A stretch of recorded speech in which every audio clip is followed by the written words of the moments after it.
मेरा नाम अर्जुन है। मैं आपको अपनी पूरी जिंदगी की कहानी सुनाने जा रहा हूँ, जो मेरे दिल से निकलकर आप तक पहुँचेगी। ये कहानी मेरे बचपन की मिट्टी से शुरू होती है और आज के इस मुकाम तक आती है। हमारा घर मिट्टी का था, जिसकी दीवारें बारिश में भीग जाती थी और छत पर छप्पर था जो हवा में हिलता रहता था। घर के सामने एक छोटा सा आंगन था, जहाँ माँ शाम को चूल्हे पर रोटियां सेकती थी। पिताजी खेतों में काम करते थे। उनकी कमर हमेशा झुकी रहती, क्योंकि वो सुबह से शाम तक सूरज की तपिश में मेहनत करते थे। माँ मेरे और मेरे छोटे भाई की दुनिया थी। वो हमें अपने हाथों से खाना खिलाती और रात को आंगन में चांद की रोशनी में कहानियां सुनाती। मैं तब 7-8 साल का था जब एक बार मैंने माँ से पूछा कि हमारे पास पैसे क्यों नहीं है। माँ ने हल्के से हंसकर कहा कि बेटा, हमारे पास ईमानदारी है। ये वो धन है जो कभी खत्म नहीं होता। उस वक्त मैं छोटा था, लेकिन उनकी ये बात मेरे मन में पत्थर की लकीर की तरह लिख गई। फिर जब मैं 12 साल का हुआ, पिताजी हमें छोड़कर चले गए। एक दिन खेत में काम करते करते वो गिर पड़े और फिर कभी नहीं उठे। माँ ने आंसू छुपाए और हिम्मत बांधी। वो खेतों में मजदूरी करने लगी और मैंने स्कूल छोड़ दिया, क्योंकि किताबों से ज्यादा हमें रोटी की जरूरत थी। मैंने गांव में छोटे मोटे काम शुरू किए। कभी किसी के लिए लकड़ियां ढोई, कभी दूध की बाल्टियां पहुंचाई, लेकिन माँ की सीख मेरे साथ रही। एक बार एक दुकानदार ने मुझे गलती से 10 रुपए ज्यादा दे दिए। मैंने सोचा कि रख लूं, लेकिन माँ का चेहरा याद आया। मैं वापस गया और पैसे लौटा दिए। वो हंसा और बोला कि तू बड़ा अजीब लड़का है। शायद मैं अजीब था, लेकिन मुझे अपनी ईमानदारी पर गर्व था। फिर जब मैं जवान हुआ तो गांव में रहकर कुछ बड़ा करने का रास्ता नहीं दिखा।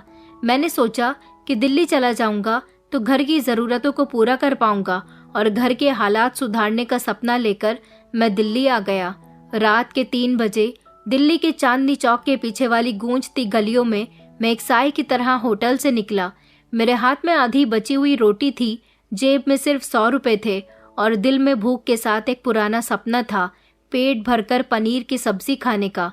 जब मैं हरिद्वार से दिल्ली आया था तो एक ही इरादा था कि कुछ पैसे कमाकर वापस लौटूंगा, लेकिन दिल्ली ने मुझे निगल लिया।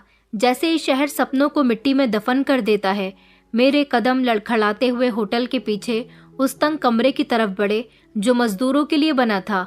वो गीली दीवारों वाला किराए का कमरा मेरा ठिकाना था। अंदर घुसते ही मैंने एक सांस ली, जैसे बाहर की धूल को शरीर से निकाल रहा हूँ, और फिर ढीला पड़ गया। दीवार पर एक कील से टंगी माँ की तस्वीर मेरी तरफ देख रही थी। उसकी आंखों में अजीब सा भरोसा था, जैसे वो जानती हो कि उसका बेटा कभी कुछ गलत नहीं करेगा। लेकिन मुझे लग रहा था कि मैं हार रहा हूँ। दिन भर होटल के फर्श से लेकर बाथरूम तक साफ करता, गर्म भाप में जलते बर्तन धोता, और जब किचन से पनीर की सब्जी की खुशबू निकलती तो मेरा पेट अजीब से शोर से गड़गड़ाता, चेहरे पर पसीना आ जाता और दिल में सवाल उठता कि क्या यही मेरी किस्मत है। जब सब गहरी नींद में सो रहे होते, मैं चुपके से तकिए के नीचे से प्याज और नमक की चटनी का प्लास्टिक का डिब्बा निकालता, सूखी रोटी को चटनी में डुबोकर चबाने लगता। हरनीवाला गले से उतरता तो एक याद ताज़ा हो जाती, माँ के हाथ की रोटी, पिताजी की हंसी और हरिद्वार की वो सर्द रातें जहाँ चूल्हे पर दाल उबलती रहती थी। तभी अचानक दरवाजे पर हल्की सी खटखट हुई। मेरा दिल धड़कने लगा।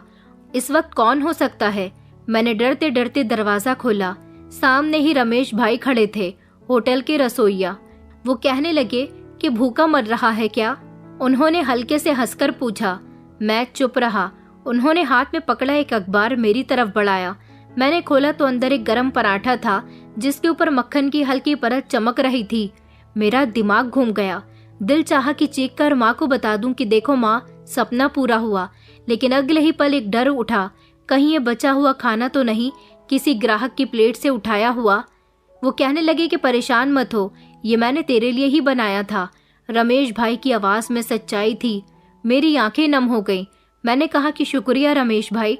पराठे की खुशबू से कमरा महक उठा। मैंने पहला टुकड़ा मुंह में डाला, जैसे कोई कैदी बरसों बाद आजादी की सांस ले रहा हो, लेकिन साथ ही एक अजीब सा एहसास जकड़ गया। क्या मेरा सपना बस इतना ही था, एक पराठा? पूरी रात मुझे नींद नहीं आई। अगले दिन होटल में खास ग्राहक आया। वीआईपी कमरे को उसके लिए सजाया गया और मुझे वहां की सफाई सौंपी गई। जैसे ही मैं अंदर घुसा, महंगे सेंट और सिगरेट की मिली झुली महक ने मुझे घेर लिया। मैं झाड़ू लगा रहा था तभी मेरी नज़र बिस्तर के नीचे पड़े एक पर्स पर पड़ी। मेरे हाथ कांप गए। मैंने झुककर उसे उठाया तो उसके अंदर 100 के नोट चमक रहे थे। दिल की धड़कनें तेज हो गई। ये तो किस्मत का दरवाजा था। एक पल को शैतानी ख्याल मेरे दिमाग में आया कि ले चलूं इसे, लेकिन फिर माँ की तस्वीर आंखों के सामने आ गई। उसकी आंखें जैसे कह रही थी कि नहीं बेटा, ये तेरा नहीं है। मैंने पर्स वहीं पर वापस रख दिया और सफाई पूरी करके बाहर निकल आया। शाम को मालिक ने मुझे बुलाया कि तूने पर्स क्यों वापस किया। उसने सीधे मेरी आंखों में देखकर पूछा। मैंने कहा कि माँ ने सिखाया है कि गलत कमाई गले से नीचे नहीं उतरती। मैंने उसे जवाब दिया। वो चुप रहा और फिर बोला कि ऐसे लोग अब कम बचे हैं। मुझे कुछ समझ नहीं आया। मैं बस सर झुकाकर वापस काम पर लग गया। लेकिन वो दिन मेरे लिए यादगार बन गया, क्योंकि उस दिन मैंने सिर्फ प्याज और चटनी नहीं खाई थी, बल्कि मैंने अपनी ईमानदारी को एक बार फिर जीता था। सुबह आम दिनों की तरह शुरू हुई। एक थकी हुई सुबह, कमर में दर्द से टूटता शरीर और होटल के किचन से उठती सब्जी की खुशबू जो मेरे खाली पेट से मजाक कर रही थी। मेरा काम 7 बजे शुरू होता था, लेकिन मैं 6 बजे ही होटल पहुंच जाता ताकि किचन के पीछे बैठकर कुछ पल माँ की यादों में गुजार सकूं। आज होटल के वीआईपी कमरा नंबर 103 की सफाई मेरी जिम्मेदारी थी। वो कमरा खास लोगों के लिए ही था जिनके पास महंगी गाड़ियां होती थी, शायद मेरे जैसे कई घरों का खर्चा चला सकती थी। मैंने झाड़ू उठाई, अलमारी के कोने, बिस्तर के नीचे और सोफे के पीछे की धूल साफ की। लेकिन जब मैं बाथरूम के पास पहुंचा तो मेरी नजर एक चमकती चीज पर पड़ी। एक सोने की चेन, लंबी, भारी और कीमती। मेरे हाथ कांपने लगे। दिल एक पल को रुक सा गया था। कमरे की खामोशी बोझ बन गई थी। ये किसी ने भूल से छोड़ दी थी। दिल ने कहा कि ले जा इसे और बेचकर माँ के लिए दवाइयाँ खरीद, अपने लिए जूते ले। मेरे हाथ बेकाबू हो गए। सोने की ठंडक मेरी रूह तक उतर गई। एक पल को लगा कि जैसे मैं इस दुनिया से बाहर निकल आया हूँ, उस अंधेरे कमरे और चटनी वाली रोटी के दायरे से। लेकिन तभी माँ की आवाज़ दिल में गूंजी, याद रख बेटा, गलत कमाई गले में अटक जाती है। जो चीज़ तेरी नहीं वो कभी तेरा सुकून नहीं बन सकती। मेरे कदम पीछे हटे। कांपते हाथों ने चेन को वहीं पर वापस रख दिया। दिल एक कश्मकश में डूब गया, जैसे जमीर सीने से निकलकर आंसुओं में बदलने को तैयार हो। कमरे से बाहर निकला तो पेट फिर खाली था, लेकिन दिल में एक अजीब सा सुकून था। रमेश भाई ने मुझे पीला चेहरा और नम आंखों के साथ देखा तो पूछा, सब ठीक है ना? मैंने हंसकर बात टाल दी। शाम को वही ग्राहक वापस आया। सफेद कुर्ते में एक शांत सा शख्स, साथ में एक जवान लड़की थी, शायद उसकी बेटी। कहने लगा कि कमरे में कुछ भूल गया हूँ। उसने नरमी से मुझसे पूछा। मैंने तुरंत बताया कि साहब, सफाई करते वक्त सोने की चेन मिली थी, लाकर दूं? उसने हैरानी से मेरी तरफ देखा, जैसे मैं कोई अजूबा हूँ। तुम्हारा नाम क्या है? उसने पूछा। अर्जुन, मैंने धीरे से कहा। ईमानदारी बड़ी चीज है, इसका सिला तुम्हें जरूर मिलेगा। उसके शब्द मेरे दिल में उतर गए। वो दोनों तो वहां से चले गए और मैं देर तक खड़ा सोचता रहा। अगर मैंने वो चेन रख ली होती तो शायद आज मेरा पेट भरा होता, लेकिन नींद नहीं आती। उस रात जब मैं कमरे में लौटा तो तकिए के नीचे एक छोटा सा लिफाफा मिला। हैरानी से खोला तो अंदर 500 रुपए का नोट और एक छोटी सी चिट्ठी थी। ईमानदारी का शुक्रिया।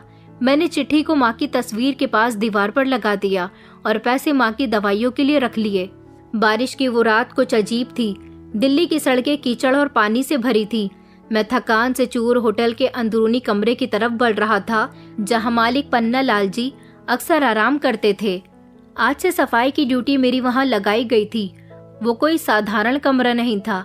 मखमली सोफा, तालवी और ऐसी खुशबू जैसे समय भी उसमें कैद हो। कमरे में घुसते ही दिल में एक बेचैनी उठी, जैसे कुछ होने वाला हो। फर्श पर झाड़ू देते हुए अचानक सोफे के पास एक भूरा बैग दिखा, सादा सा खाकी रंग का, जैसे व्यापारी लोग लेकर जाते हैं। दिल में घबराहट हुई। मैंने चारों तरफ नजर दौड़ाई। कमरा खाली था। खामोशी ऐसी कि दिल की धड़कनें भी शोर मचाने लगे। एक ख्याल आया कि देखूं तो सही, शायद कुछ जरूरी चीज हो। मेरी उंगलियों ने बैग की जिप पकड़ी। खोला तो अंदर जैसे खजाना छुपा हो, बहुत सारे नोट गड्डियों में बंधे हुए। मेरा दिल सीने से बाहर आने को बेताब हो गया। सांस लेना मुश्किल हो गया। आंखें फटी की फटी रह गईं। मैंने नोट नहीं गिने, लेकिन इतना समझ गया था कि इस बैग में मेरे कई सालों की कमाई थी। इतना पैसा कि माँ का इलाज करवा सकूं, भाई को पढ़ा लिखा सकूं, अपने लिए एक छोटा सा कमरा ले सकूं जहां छत न टपके। दिल ने कहा कि ले जा इसे, ये तेरी किस्मत का दरवाजा है, कोई नहीं देख रहा। लेकिन फिर अंदर से माँ की आवाज गूंजी, जो चीज तेरी नहीं वो कभी तेरा नसीब नहीं बन सकती। मेरे हाथ पैर कांपने लगे, माथे पर पसीना छूट गया, कमरे की दीवारें जैसे मुझ पर सिकुड़ने लगी। मैंने बैग को वहीं पर रखा, जिप बंद की और आंखें मूंदकर गहरी सांस ली। मैं कमरे से निकलने ही वाला था कि दरवाजे के पीछे एक साया दिखा। मैं चौंक गया। दरवाजा खुला तो पन्ना लाल जी थे, चेहरे पर हैरानी और शायद हल्की सी मुस्कान। सब ठीक है ना अर्जुन? उन्होंने नरमी से पूछा। मैंने सर झुकाकर कहा कि जी, कमरे की सफाई कर रहा था, बैग दिखा लेकिन मैंने हाथ नहीं लगाया। उन्होंने चुपचाप मुझे देखा और फिर बोले कि मैंने बैग वहां पर जानबूझकर रखवाया था, एक परीक्षा थी तुम्हारी। मेरे पैरों तले से जमीन खिसक गई। क्या? हाँ अर्जुन, होटल में कई बार चोरियां हुई थी। मैं देखना चाहता था कि किस पर भरोसा कर सकता हूँ। आज तूने मुझे हैरान कर दिया। मैं खामोश खड़ा रहा।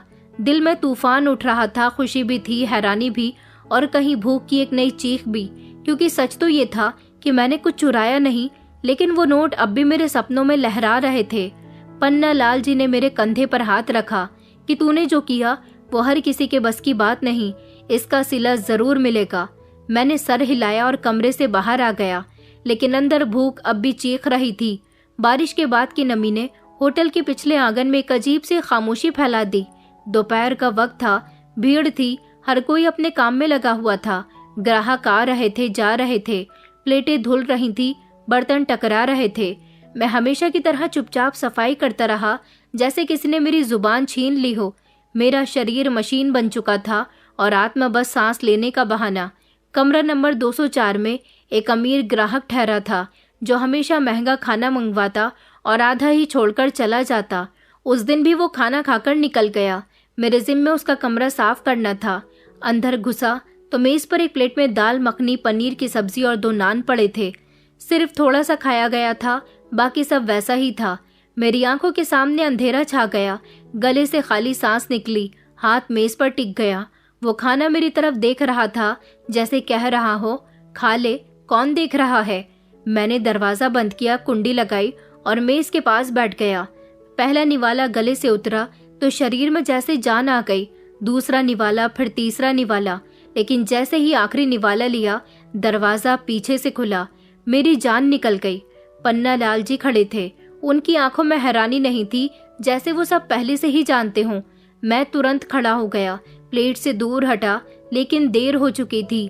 वो धीरे से आगे बढ़े, कुर्सी खींचकर बैठे और जेब से एक मुड़ा हुआ कागज निकाला।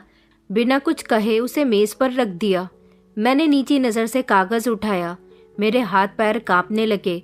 ये वो कागज था जो नौकरी के पहले दिन मैंने साइन किया था। उसमें साफ लिखा था कि होटल की किसी भी चीज को निजी इस्तेमाल करना चोरी माना जाएगा। सजा 2 लाख का जुर्माना या कानूनी कार्रवाई।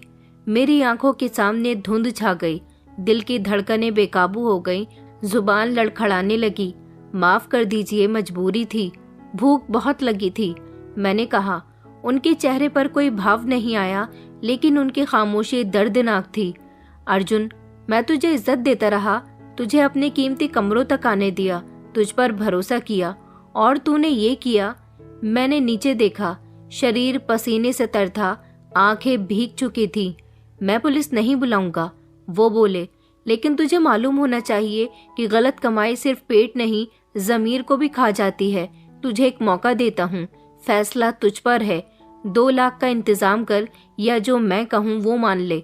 मैंने चौंक कर उनकी तरफ देखा। क्या मतलब? कल शाम तक का वक्त है तेरे पास। अगर पैसे दे सकता हो तो ठीक है, वरना एक और रास्ता है जो तेरे लिए आसान नहीं होगा। मैं सुन खड़ा रहा, जबान गूंगी, दिमाग सुन। अब जा सकते हो, उन्होंने इशारा किया। मैं लड़खड़ाते कदमों से दरवाजे की तरफ बढ़ा।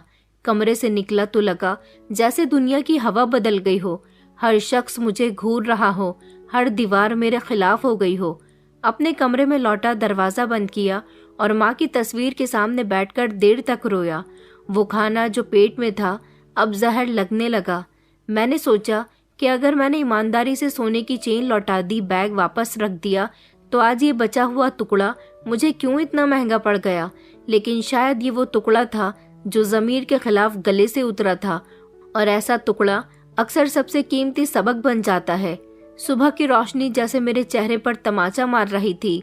दिल चाहता था कि होटल ना जाऊं, लेकिन भागना मुमकिन नहीं था। मेरी रोजी, मेरी जिंदगी सब एक शख्स के हाथ में थी, वही शख्स जिसकी नजरों में मैं कल चोर बन चुका था। होटल पहुंचा तो माहौल पहले जैसा नहीं था।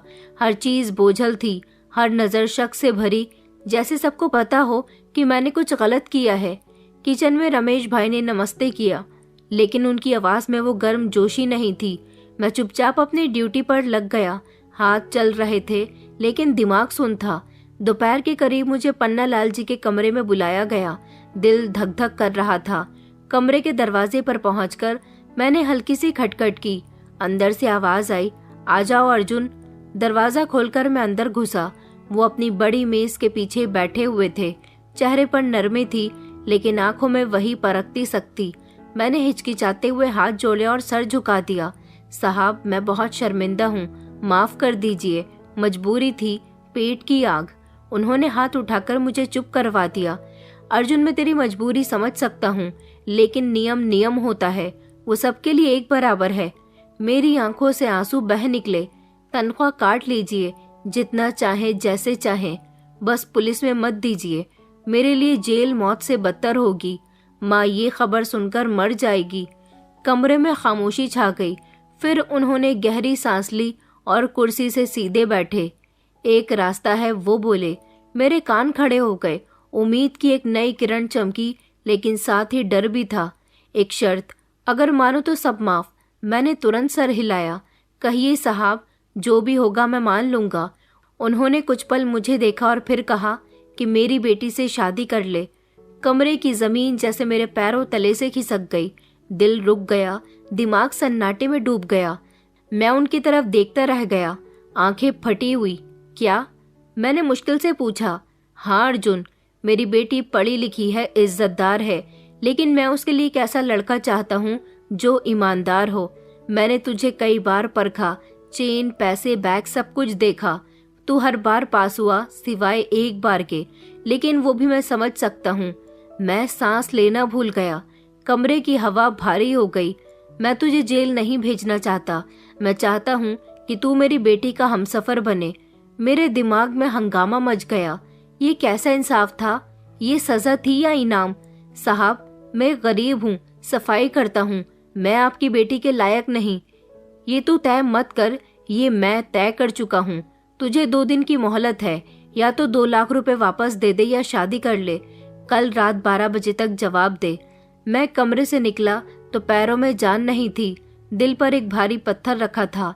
मैं सड़कों पर बेमकसद भटकता रहा। माँ को फोन किया और सब कुछ बताया। वो खामोश हो गई। फिर धीरे से बोली कि अगर वो अच्छे लोग हैं तो शादी गलत नहीं, लेकिन फैसला तेरा है। कॉल बंद हुई तो कमरे की खामोशी ने एक नया रूप ले लिया। वक्त तेजी से खत्म हो रहा था। कल रात 12 बजे तक फैसला देना था और मैं अभी तक कुछ तय नहीं कर पाया था। दिल्ली की हवाएं उस दिन अजीब सी लग रही थी, जैसे शहर के कोने कोने में मेरा फैसला लिखा जा रहा हो। मेरे सामने मेज पर वही फोन रखा था जिससे कल रात माँ को सब कुछ बताया था। उसकी थकी हुई आवाज मेरे दिल से निकल नहीं रही थी। बेटा, ये कैसी परीक्षा है? हाँ माँ, उसने कहा, या तो शादी कर लो या 2 लाख जुर्माना दो। कल रात 12 बजे से पहले जवाब देना होगा। माँ की सांसों में घबराहट साफ सुनाई दे रही थी। फिर वो देर तक चुप रही और धीरे से बोली, तेरे पिताजी होते तो शायद कहते कि मर्द को अपनी पसंद से जीना चाहिए, लेकिन मेरी माँ कहती थी, हालात से कभी मत डर, बस जमीर को मत हारने दे। मेरी आंखें भीग गईं। माँ की बातें कभी सीधी नहीं होती, लेकिन उनमें अजीब सी रोशनी होती, ऐसी रोशनी जो अंधेरे में रास्ता दिखाती है। अगले दिन माँ ने अपने गहने बेचे, पिताजी की यादगार चूड़ियां और वो छोटा सा लॉकेट जो उनकी शादी में मिला था।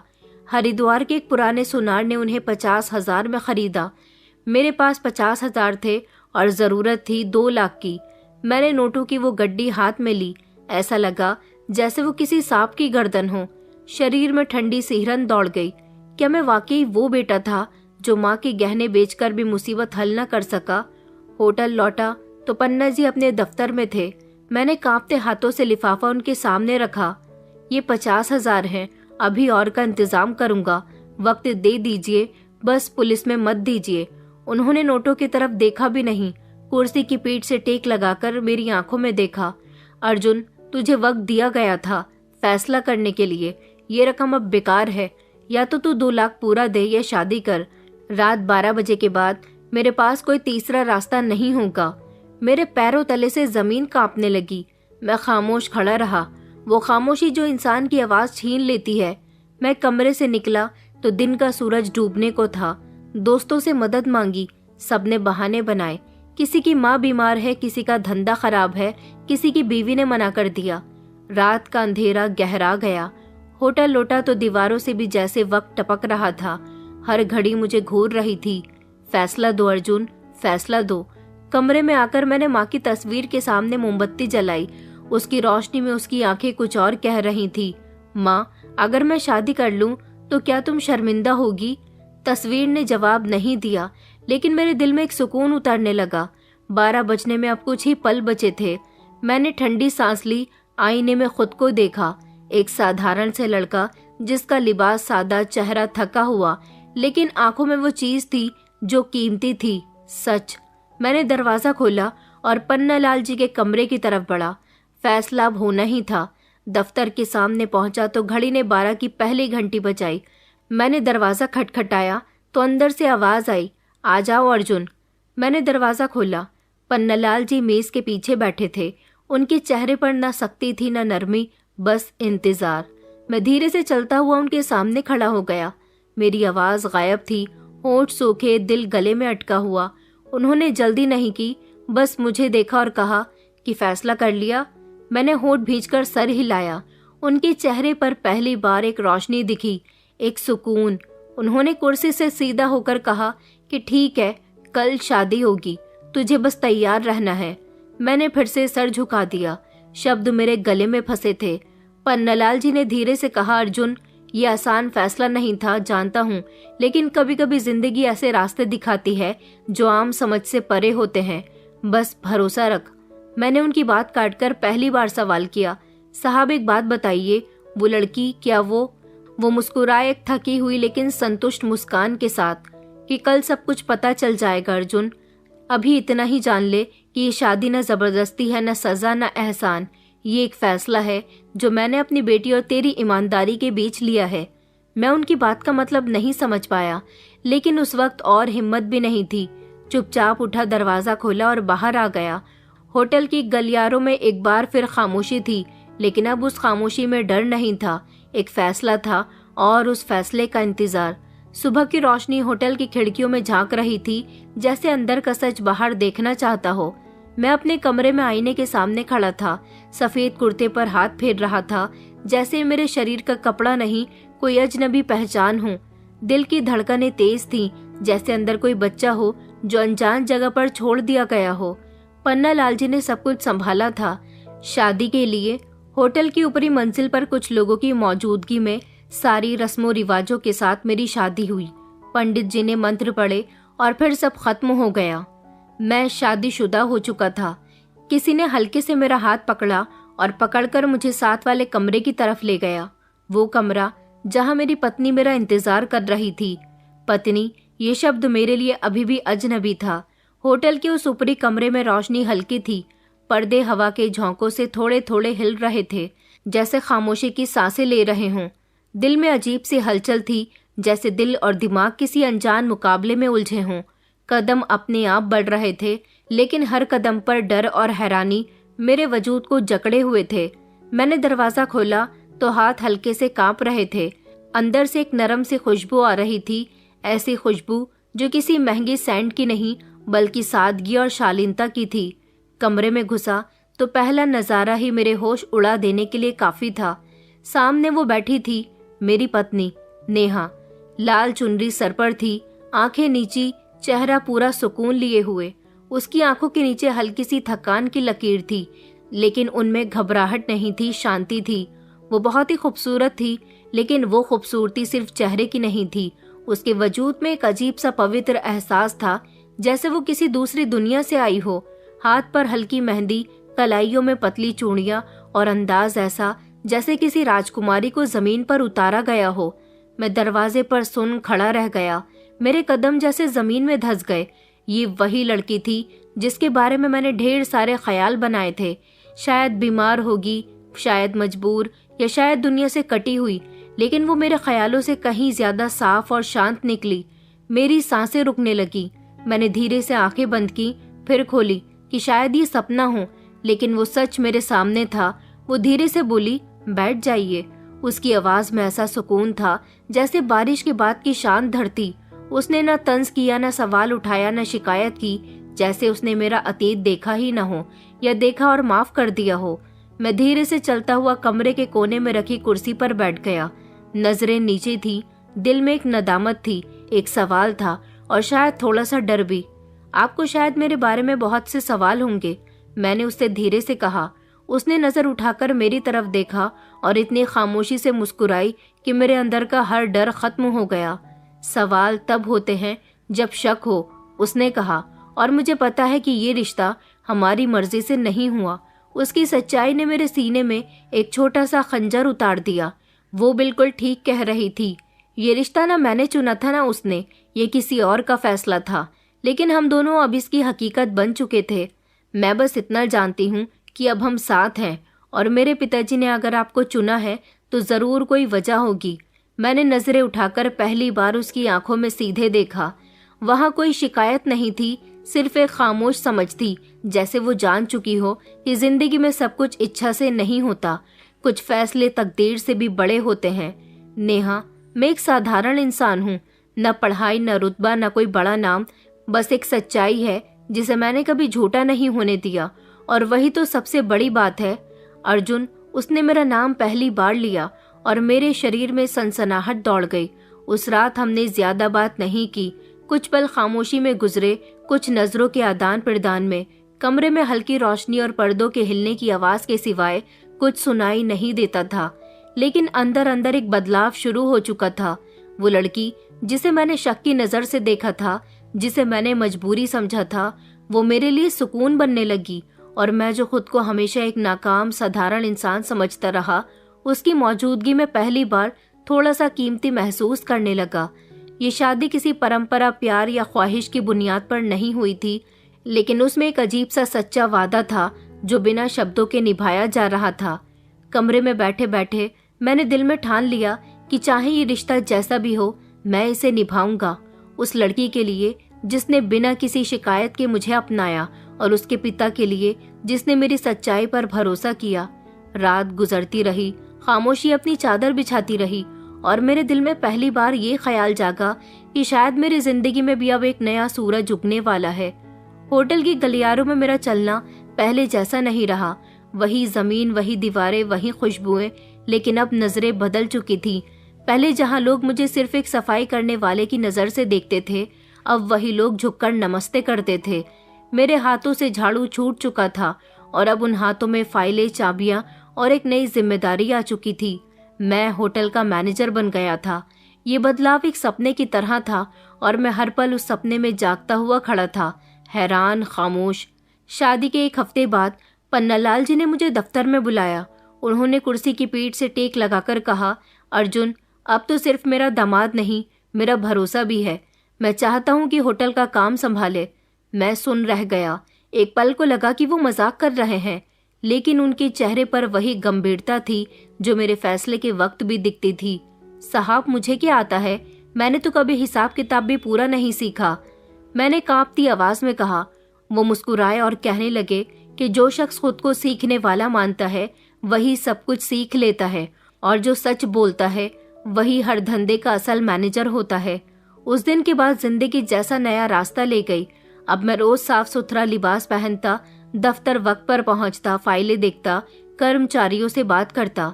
रमेश भाई अब मेरे असिस्टेंट थे, लेकिन उनकी नजरों में वही पुरानी दोस्ती थी, अब उसमें इज्जत भी शामिल हो गई थी। सब कुछ बदल रहा था, लेकिन एक चीज वैसी ही थी, मेरी आजिज़ी, क्योंकि मैं जानता था कि जो कुछ मुझे मिला वो मेरे हुनर का सिला नहीं, ये कोई और बात थी, कोई ऐसा राज जो अभी तक मेरे सामने नहीं आया था। नेहा मेरी पत्नी, मेरी सबसे बड़ी ताकत बन चुकी थी।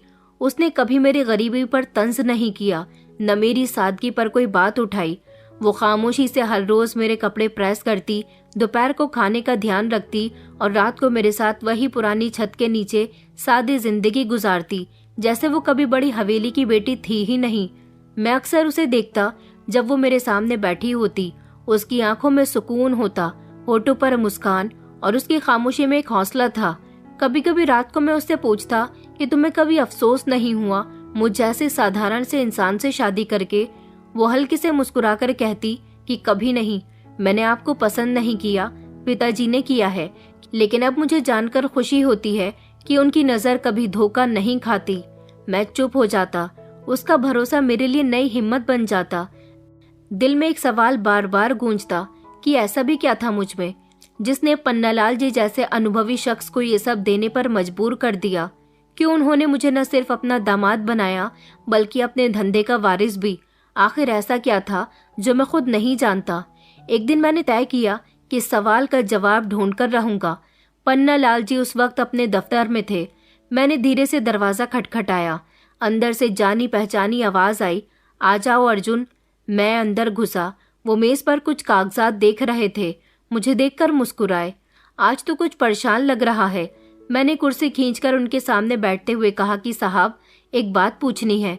उन्होंने चश्मा उतारकर मेज पर रखा, दोनों हाथ आपस में जोड़े और मेरी तरफ ध्यान से देखा। पूछो अर्जुन। मैंने गहरी सांस ली। साहब, मैं सब कुछ पा चुका हूँ। आपकी बेटी जैसी औरत मेरी पत्नी है, आपका धंधा मेरे हवाले है, सब कुछ बहुत अच्छा है। लेकिन दिल में एक बात बार बार आती है, आखिर आपने मुझ पर इतना भरोसा क्यों किया? पन्नालाल जी की आंखों में चमक आ गई, जैसे वो इसी पल का इंतजार कर रहे हों। बिल्कुल वो सवाल जो बरसों से तेरे दिल में पल रहा था। मैं शर्मिंदगी से मुस्कुरा दिया। मैं जानता हूँ कि शायद ये सवाल करना ठीक नहीं, लेकिन जानना चाहता हूँ कि क्यों।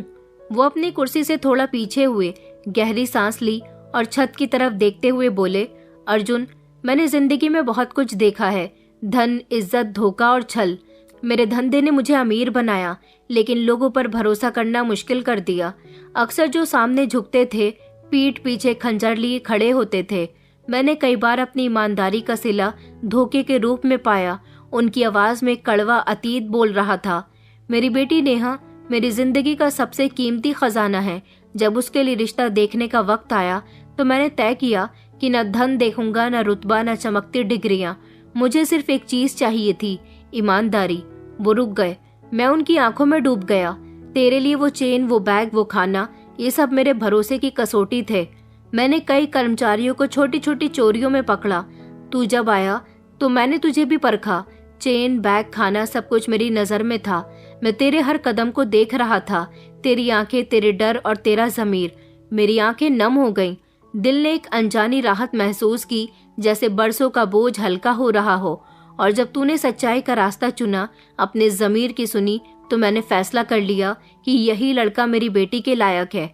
क्योंकि हम सफ़र सिर्फ हम सफ़र नहीं होता, वो उसकी हिफाजत, उसकी इज्जत और उसके सपनों का रखवाला होता है। और जो सच से डरता है वो कभी किसी को धोखा नहीं दे सकता। मेरे होठ खामोश थे, लेकिन दिल रो रहा था। आंखों से आंसू बहने लगे, लेकिन मैंने उन्हें पोंछा नहीं। साहब, मैं आपका शुक्रगुजार हूँ, लेकिन मैं सिर्फ वही हूँ जो मेरे माता पिताजी ने बनाया। मेरे पिताजी तो नहीं रहे, लेकिन माँ ने जो सिखाया वही आज संभाले हुए हूँ। पन्नालाल जी ने मुस्कुराकर मेरा हाथ थामा। तूने अपने किरदार से जो सबक दिया वो किसी किताब में नहीं पढ़ाया जाता, और ये तेरी असल ताकत है अर्जुन। वो पल मेरे लिए जिंदगी की सबसे बड़ी डिग्री था। मैं जो कभी होटल का कचरा उठाता था, आज उसके मालिक के दिल में जगह पा चुका था। वापसी पर होटल की गलियारों से गुजरते हुए मैं रुक गया। वो कमरा जहां मैंने चैन लौटाई थी, वो दरवाजा जहां बैग रखा था, वो कोना जहां बचा हुआ खाना खाया था, उन जगहों की खामोशी अब मुझसे कुछ कह रही थी। ये वो जगहें थी जहां मेरे ज़मीर ने जंग लड़ी थी, और आज वही ज़मीर मेरा सबसे कीमती खजाना बन चुका था। जिंदगी ने मेरे सामने एक नया चेहरा खोल दिया था, ऐसा चेहरा जो मैंने सपनों में भी नहीं देखा था। वही होटल जहां मैं कभी सफाई करता था, अब मेरी निगरानी में चल रहा था। वही लोग जिनके बर्तन धोते धोते मेरे हाथ छिल जाते थे, अब वो मेरे नीचे काम कर रहे थे। वक्त की ये चाल शायद बहुतों को हैरान करती, लेकिन मुझे तो अपनी हकीकत पर यकीन नहीं आता था। जिस रात पन्नालाल जी ने मेरे सामने अपनी बेटी का हाथ और अपना धंधा रखा, उस रात मैंने खुद को किसी और ही दुनिया में पाया। उनके शब्द आज भी मेरे दिल में गूंजते हैं। ईमानदारी वो खजाना है जिसे कोई चुरा नहीं सकता। तूने वो खजाना संभाला, इसलिए अब तू इसका हकदार है। मेरे पैरों तले जमीन उस वक्त कांपी थी जब उन्होंने अपनी जिंदगी की जमा पूंजी, अपने खून पसीने से बनाया हुआ होटल मेरे हवाले कर दिया। उनकी आंखों में न फक्र था न घमंड, सिर्फ एक अजीब सा सुकून, जैसे उन्होंने बरसों से संभाला हुआ बोझ किसी ऐसे कंधे पर रख दिया हो जिस पर भरोसा हो। वो पल मैं कभी नहीं भूल सकता जब पहली बार मालिक के कमरे में बैठा। वही कमरा जहां एक दिन मैंने नोटों से भरा बैग देखा था, वही पर्दे, वही मेज, लेकिन आज वो सारी चीजें मेरे सामने थी, मेरे कब्जे में थी। फर्क सिर्फ इतना था कि अब ये कांपना डर का नहीं, शुक्र का था। नेहा मेरी पत्नी, मेरी खामोश ताकत, वो हमेशा मेरे साथ खड़ी रही। उसने कभी मेरे अतीत पर सवाल नहीं उठाया, न मेरे सादेपन पर हंसी। वो समझ चुकी थी कि मैं न कोई खास इंसान हूँ, न किसी बड़े रुतबे का सपना देखने वाला। मैं बस एक साधारण इंसान था जिसने अपनी सच्चाई से खुद को पहचाना, और उस सच्चाई ने ही उसे जिंदगी का सबसे बड़ा इनाम दे दिया। अक्सर रात को जब हम छत पर बैठते तो नेहा आसमान की तरफ देखकर कहती कि देखो अर्जुन, वो जो सबसे चमकता सितारा है ना, वो तुम्हारा है। मैं मुस्कुरा देता, नहीं, वो शायद उस दिन चमकने लगा जब तुम मेरी जिंदगी में आई। नेहा हंस देती, लेकिन उसकी हंसी में जो सुकून होता वो मुझे यकीन दिलाता कि ये जिंदगी अब सिर्फ मेरी नहीं रही, ये हमारी थी। पन्ना लाल जी ने अपनी जिम्मेदारियां धीरे धीरे मेरे हवाले करनी शुरू कर दी। हिसाब किताब, सामान की सप्लाई, कर्मचारियों की तनख्वाह, सब कुछ। शुरू में मैं घबरा गया था, लेकिन उन्होंने कहा कि जो शख्स अपने जमीर से डरता है वो कभी किसी को नुकसान नहीं दे सकता, और वही लोग आगे बढ़ते हैं जो अपने मन को काबू में रखते हैं। मैंने हर दिन एक नई सीख के साथ गुजारा। जहाँ गलती हुई वहाँ माफी मांगी, जहाँ कुछ सीखा वहाँ शुक्र अदा किया। मुझे मालूम था कि इस मुकाम तक पहुँचने में सिर्फ मेरे कदमों का सफर नहीं था, मेरे जमीर की कुर्बानी, मेरी भूख, मेरी परीक्षा, और सबसे बढ़कर मेरा सच शामिल था। अब जब मैं किसी नए कर्मचारी को देखता तो उसमें अपना अक्स ढूंढता, उसकी आंखों में भूख देखता, हाथों में मेहनत और दिल में सपने। अक्सर उन्हें बुलाकर कहता कि मेहनत करो, लेकिन ईमानदारी को कभी मत छोड़ना। वक्त लगता है, लेकिन उसका फल जरूर मिलता है। एक दिन होटल के पीछे उस कमरे में गया जहाँ पहले मेरा ठिकाना था। वही छोटा सा कोना, वही नमी, वही दीवारें, और वही दीवार पर माँ की तस्वीर। तस्वीर के फ्रेम पर अब भी धूल जमी थी। मैंने हाथ से साफ किया, तस्वीर उठाई और दिल से कहा, माँ, तेरा बेटा आज भी वही है, बस कपड़े बदल गए, हालात बदल गए, लेकिन जमीर वही है। माँ को फोन करके जब मैंने सारी बातें बताई, वो रो पड़ी। बेटा, जो रास्ता ईमानदारी से बनता है वो नस्लों को संवारता है। तेरा पिता होता तो तुझे गले लगाकर कहता कि ये मेरा असल वारिस है। मेरी आंखों से आंसू बह निकले, शुक्र के आंसू, और उस सफर की याद के जो मिट्टी से चमक तक पहुंचा था। मैं सोचने लगा कि शायद किस्मत सिर्फ पैसों से नहीं बनती, ईमानदारी से बनती है, क्योंकि धन छिन सकता है, ताकत खत्म हो सकती है, लेकिन सच्चाई इंसान का असल गहना है, और जब वो गहना दिल में हो तो दुनिया की कोई ताकत उसे गरीब नहीं बना सकती। आज भी जब मैं होटल की गलियारों से गुजरता हूँ तो वो कमरे, वो कोने, वो लम्हे याद आते हैं जब मैंने खुद को बहुत साधारण समझा, जब मैंने चेन वापस की, बैग छोड़ा, वो टुकड़ा खाया जिसने मेरी जिंदगी बदल दी। अब हर वो लम्हा मेरे साथ है, क्योंकि वो मेरे जमीर के गवाह हैं। जिंदगी ने मुझे सिखा दिया कि ईमानदारी बोझ नहीं, इज्जत का पहला कदम है, और जो इस कदम पर चलता है वो कभी नहीं गिरता। ये कहानी हमें ईमानदारी की ताकत और उसके जीवन पर असर को गहराई से समझाती है। ये कहानी सिखाती है कि ईमानदारी सिर्फ एक गुण नहीं, बल्कि इंसान का सबसे बड़ा खजाना है, जो उसे हर मुश्किल वक्त में संभालता है और उसकी इज्जत को बरकरार रखता है। अर्जुन की जिंदगी हमें दिखाती है कि भले ही हालात कितने कठिन क्यों न हो, भूख, गरीबी या लालच का दबाव, अगर इंसान अपने ज़मीर की आवाज़ सुनता है और सच्चाई का रास्ता चुनता है तो उसे न सिर्फ सुकून मिलता है, बल्कि एक ऐसी मंजिल भी मिलती है जिसका उसने कभी सपना भी नहीं देखा था। इस कहानी से हमें ये सीख मिलती है कि सच्चाई का रास्ता हमेशा आसान नहीं होता। कई बार ऐसा लगता है कि ईमानदारी हमें तुरंत कुछ नहीं देती, न पैसा, न राहत, न कोई तारीफ, लेकिन लंबे समय में ये वही ईमानदारी होती है जो हमें हमारी असल पहचान देती है। अर्जुन ने सोने की चेन, नोटों से भरा बैग और भूख के आगे झुकने के मौके को ठुकराया, क्योंकि उसकी माँ ने उसे सिखाया था कि गलत कमाई गले में अटक जाती है, और यही सीख उसकी जिंदगी का आधार बनी। जब उसने एक बार गलती की और बचा हुआ खाना खा लिया तो उसे उसकी कीमत भी चुकानी पड़ी, लेकिन उसने उस गलती से सबक लिया और फिर कभी अपने ज़मीर को नहीं हारा। ये कहानी ये भी बताती है कि दुनिया में ऐसे लोग हैं जो ईमानदारी को देखते हैं, उसकी कदर करते हैं। पन्नालाल जी ने अर्जुन को इसलिए चुना क्योंकि उन्होंने उसकी सच्चाई को परखा और उसे अपनी बेटी का हमसफर बनने लायक समझा। इससे हमें ये संदेश मिलता है कि ईमानदारी सिर्फ अपने लिए नहीं बल्कि दूसरों के लिए भी एक मिसाल बनती है। धन, रुतबा या मौके आते जाते रहते हैं, लेकिन जो अपने सच के साथ चलता है वो कभी हारा हुआ नहीं होता। तो इस कहानी का सबसे बड़ा सबक यही है, अपने हर कदम पर ईमानदारी को साथ रखो। ये न सिर्फ तुम्हें भीतर से मजबूत बनाएगी बल्कि तुम्हारी जिंदगी को एक ऐसी रोशनी देगी जो दूसरों के लिए भी रास्ता दिखाएगी, क्योंकि सच्चाई वो गहना है जिसे कोई चुरा नहीं सकता, और जो इसे पहनता है वो हमेशा सर ऊंचा करके जीता है। दोस्तों, उम्मीद करती हूँ आपको हमारी कहानी पसंद आई होगी। कहानी पसंद आई है तो वीडियो को लाइक करें, चैनल पर नए हैं तो चैनल को सब्सक्राइब करें, और हाँ, नोटिफिकेशन बेल को जरूर दबाएं ताकि अगली अपडेट सबसे पहले आपको मिले।